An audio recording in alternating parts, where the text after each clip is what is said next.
میں نے ایک حدیث آپ حضرات کے سامنے پڑھی، ایک کتاب ہے، اس کا نام ہے مجمع الزوائد۔ کیا نام ہے؟ مجمع الزوائد، علامہ ہیثمی رحمۃ اللہ تعالیٰ علیہ کی کتاب ہے، حدیث کی کتاب ہے۔ اس کے اندر علامہ ہیثمی رحمۃ اللہ تعالیٰ علیہ انہوں نے ایک روایت نقل کی ہے، حضرت ابو بکرہ رضی اللہ تعالیٰ عنہ سے مروی ہے کہ آپ علیہ الصلوۃ والسلام نے فرمایا کن عالما او متعلما او مستمعا او محبا ولا تكن الخامسة فتهلك والخامسة ان تبغض العلم واهله۔ فرمایا جناب رسول اکرم علیہ الصلوۃ والسلام نے فرمایا کن عالما، عالم بنو، عالم بنو۔ پیغمبر کا فرمان ہے کن عالما، عالم بنو، او متعلما، اگر عالم نہیں ہو تو طالب علم بنو۔ یہ پیغمبر کا فرمان ہے، دارالعلوم دیوبند کا فتویٰ نہیں سنا رہا، پیغمبر کا فرمان سنا رہا ہوں۔ فرمایا کن عالما، عالم بنو، او متعلما، یا طالب علم بنو، او مستمعا، اگر طالب علم بھی نہیں ہو تو علماء کی باتیں سننے والے بنو، او محبا، یا ان سے محبت کرنے والے بنو۔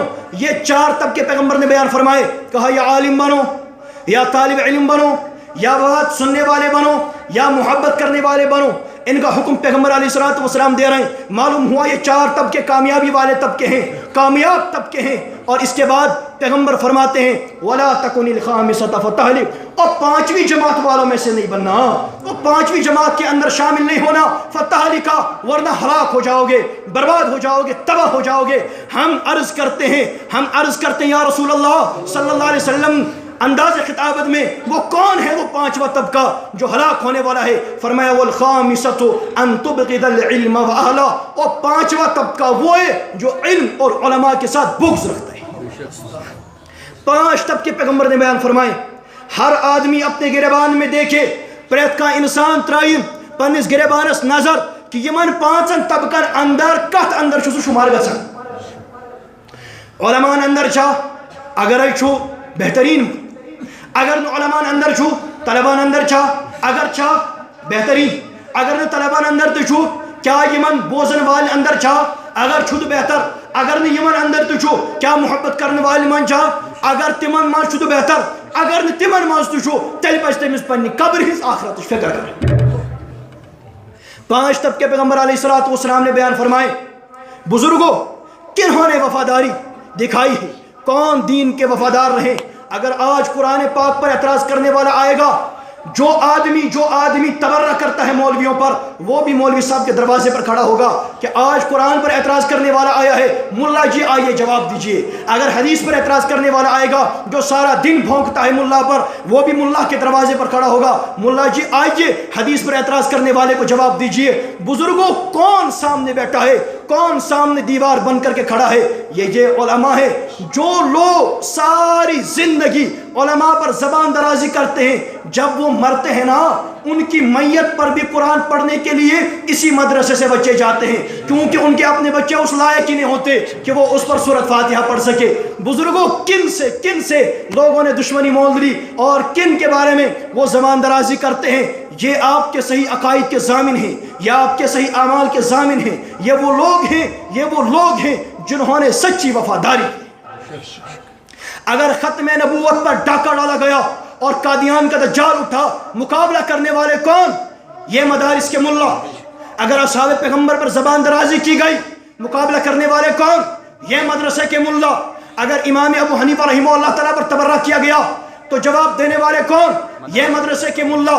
اگر قرآن پر اعتراض کیے گئے، جواب دینے والے کون؟ یہ مدرسے کے ملا۔ اگر حدیث پر اعتراض کیے گئے، جواب دینے والے کون؟ یہ مدرسے کے ملا۔ آپ ذرا سوچیں، آپ کی نماز ان ملاؤں کے پیچھے، آپ کے جمعے اس مولوی صاحب کے پیچھے، آپ کے عیدین اس مولوی صاحب کے پیچھے، آپ کی تراویح اس مولوی صاحب کے پیچھے، آپ کی فطر نمازیں رمضان کے اندر وہ اس ملا جی کے پیچھے، اور اسی ملا جی کے بارے میں پھر مختلف الفاظ استعمال کیے جائیں۔ یہ وفاداری کا تقاضا نہیں ہے، یہ احسان کا تقاضا نہیں ہے۔ احسان کا بدلہ احسان دیا جائے۔ یہ سالانہ جلسے یہ اس بات کا اعلان ہوتے ہیں کہ جو کام یہ مدارس والے سر انجام دیتے ہیں، کوئی سر انجام نہیں دے سکتا۔ آپ کبھی مدرسے کے اندر جائیں، آپ کبھی مدرسوں کے اندر بیٹھیں، آپ دیکھیں کس طرح چھوٹے چھوٹے بچے فجر کی اذان سے پہلے اٹھتے ہیں اور جھوم جھوم کر قرآن پڑھنا شروع کر دیتے ہیں، جھوم جھوم کر قرآن پڑھنا شروع کر دیتے ہیں۔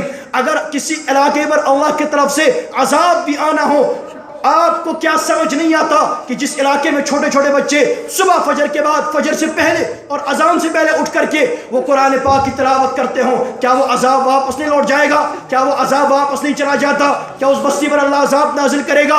کتنی برکتیں ان مدارس، ان طلباء کی ہیں، فجر نماز سے پہلے اٹھ کر کے یہ قرآن کی تلاوت شروع کر دیتے ہیں، فجر اذان کے بعد پڑھتے رہتے ہیں، فجر نماز کے بعد پڑھتے رہتے ہیں، ایک ڈیڑھ گھنٹے کا، ایک آدھے گھنٹے کا وقفہ ملتا ہے جس میں چائے پینی ہوتی ہے، جیسی چائے اب گھر کے اندر برداشت نہیں کر سکتے، ایک وقت کے لیے برداشت نہیں کر سکتے، یہ طلبہ سال ہر سال برداشت کرتے ہیں۔ جو کھانا آپ ایک وقت کے لیے برداشت نہیں کر سکتے، یہ طلبہ سال ہر سال اس کو برداشت کرتے ہیں، اس کے بعد پڑھتے رہتے ہیں، دوپہر تک پڑھتے رہتے ہیں، دوپہر کے کھانے کے بعد، نماز کے بعد پھر عصر تک قرآن پڑھتے رہتے ہیں، عصر سے مغرب تک چھوٹا سا وقفہ ہوتا ہے، مغرب کے بعد پھر پڑھتے رہتے ہیں، عشاء کے بعد پھر پڑھتے رہتے ہیں، پھر رات کو جب کوئی سوتا ہے، طلبہ سوتے ہیں، کوئی سبق یاد کر رہا ہوتا ہے، خواب میں، سپنے میں، نیند میں، کوئی آموختہ یاد کر رہا ہوتا ہے، کوئی سبکن پارہ یاد کر رہا ہوتا ہے، کوئی کسی سورت کی تلاوت کر رہا ہوتا ہے، کوئی کسی چیز کی تلاوت کر رہا ہوتا ہے۔ کہاں مثال ملے گی آپ کو ایسی؟ کہاں نظام ملے گا آپ کو ایسا؟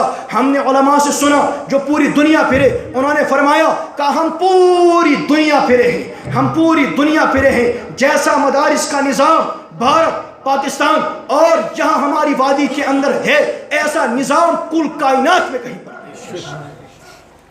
جیسے علماء آپ کے یہاں ہیں، یہاں ہڑتال کی جاتی، جن کی 50-50 ہزار تنخواہیں ہوتی ہیں، لاکھ سے زیادہ تنخواہیں ہوتی ہیں، وہ ہڑتال کرتے ہیں، گزارا نہیں ہوتا، اور مدرسے کا ملا صاحب 5,000 پر 6,000 پر ساری زندگی قناعت کر جاتا ہے کہ کہیں قرآن ضائع نہ ہو جائے۔ بزرگوں کتنے احسان بتائیں، اور ہم آپ کو ان کی کیا قدر بتائیں۔